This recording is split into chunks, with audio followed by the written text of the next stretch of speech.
تو ایسے موقع پہ بنی اسرائیل نے جب دیکھا کہ وہ دھول اٹھ رہی ہے اور فرعون اپنے پورے مصر کے ساتھ جاہو جلال کے ساتھ غیظ و غضب کے حالت میں آ رہا ہے، تو بنی اسرائیل نے کہا انا لمدرکون، اے موسیٰ مروا دیا. ٹھیک ہے نا، پکڑے. موسیٰ علیہ السلام کو تو نہیں کہا، مدرکون کا مطلب پکڑے گئے، مر گئے. آج تو گئے کام سے. جو تھوڑی بہت امیدیں رہ گئی تھی نا، کہ اتنے عرصے سے تو صبر ہی سنتے ہوئے آ رہے تھے کہ صبر کرو اللہ مدد کرے گا، صبر کرو اللہ مدد کرے گا. کب کرے گا یہ تو آپ ڈیٹ بتانے کے لیے تو آپ کسی قیمت پہ ایگری بھائی تھے ہی نہیں. لیکن ہم نے کہا بھائی آپ کے اتنے معجزے دیکھے اور بنی پیغمبر آتے رہے، ہم ایمان لے آئے آپ کے اوپر، تو چلو ہو جائے گی. اب سانس لیا، اب تو ایسا، اب تو آخری بس گئے.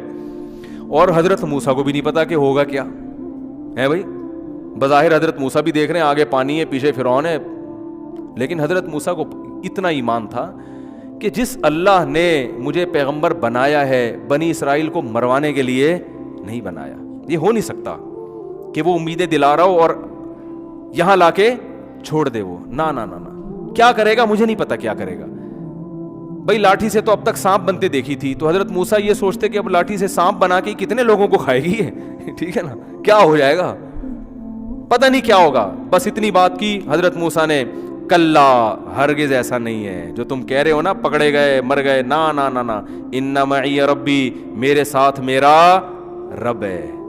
تو اب جب موسیٰ علیہ السلام پریشان ہے، ادھر ٹھاٹھے مارتا ہوا سمندر ہے، تو اللہ نے موسیٰ علیہ السلام کو فرمایا کہ آپ نے اس پانی پہ کیا کریں، لاٹھی کو ماریں. ادھر لاٹھی کو مارا ہے، فکان کل فرق کالطود العظیم، پہاڑوں کی طرح پانی ٹھہر گیا. بہت زیادہ شور تھا نا دریا میں، بہت تیز دریا تھا، دونوں طرف موجیں آ کے نا ایسے پہاڑوں کی طرح کھڑی ہوتی جا رہی ہیں. پانی آگے ہاں نہیں رہا، درمیان میں خشک راستہ. اللہ فرماتے ہیں وجاوزنا ببنی اسرائیل البحر، حضرت موسیٰ نے حکم دیا اتر آؤ. پورے بنی اسرائیلی گزر گئے. جب انسان طاقت کے نشے میں ہوتا ہے نا تو پاگل ہو جاتا ہے. فرعون دیکھ رہا ہے اپنی آنکھوں سے کہ یہ ایک معجزہ ہے، یہ خدا کر سکتا ہے، یہ کوئی اور یہ کام نہیں کر سکتا، تو یہ خدا ان کے لیے کرے گا، میرے لیے کیوں کرے گا، میں نے تو آج تک خدا کی مانی نہیں ہے. لیکن طاقت کا نشہ، دولت کا نشہ انسان کو اندھا کر دیتا ہے. شہوت کا نشہ بھی اندھا کر دیتا ہے. شہوت میں آ کے لوگ زنا کر دیتے ہیں، یہ نہیں دیکھتے کہ اس کا انجام کیا ہونے والا ہے. تو یہ خواہشات نا اندھا کر دیتی ہیں. فرعون دیکھ رہا ہے بھائی یہ معجزہ ان کے لیے، میرے لیے کیوں ہوگا. جب بنی اسرائیلی نکل گئے نا سارے، تو فرعون جب کنارے پر پہنچا اس نے کہا اتارو فوجیں. اور وہ مسٹنڈے اپنے لیڈر سے وفا کی، انہوں نے قسمیں اٹھائی ہوئی تھیں.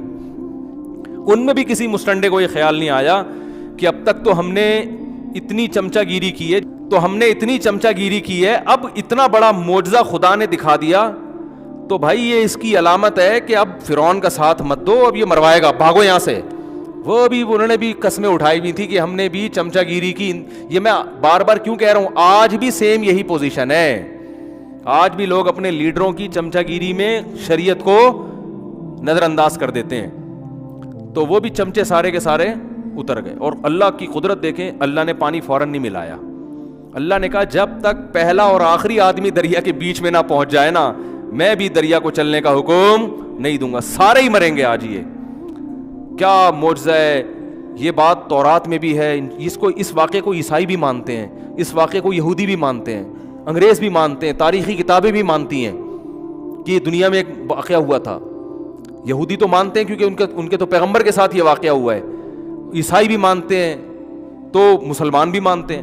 تو یہ اتنا بڑا واقعہ ہوا اور آج کو وہ مصر میں یہ ساری یادگاریں موجود ہیں. تو جیسے ہی A to Z لوگ آئے ہیں، اللہ فرماتے ہیں ہم نے دریا کو حکم دیا اپنی اصل حالت پہ آ جا. کیا تباہ ہوئی ہے پوری قوم.